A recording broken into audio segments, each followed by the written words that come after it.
ఈరోజు మా డిన్నర్ ఏంటో తెలుసా? ఎగ్స్ అయితే బాయిల్ అవుతున్నాయి.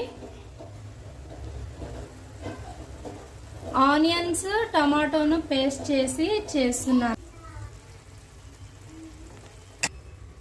చూడండి, కర్రీ అయితే రెడీ అయిపోయింది. చూస్తుంటే ఏదో తేడా కొడుతుంది. టేస్ట్ ఎట్లా ఉంటుందో విని చెప్తా. టేస్ట్ చేద్దాము.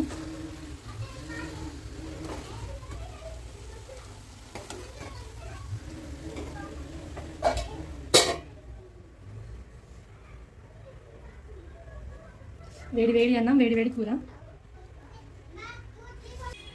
అంజితక్క వాళ్ళ మదర్ ఎలా తింటున్నారో తెలియదు కానీ వేడి వేడి అన్నం తిందామని.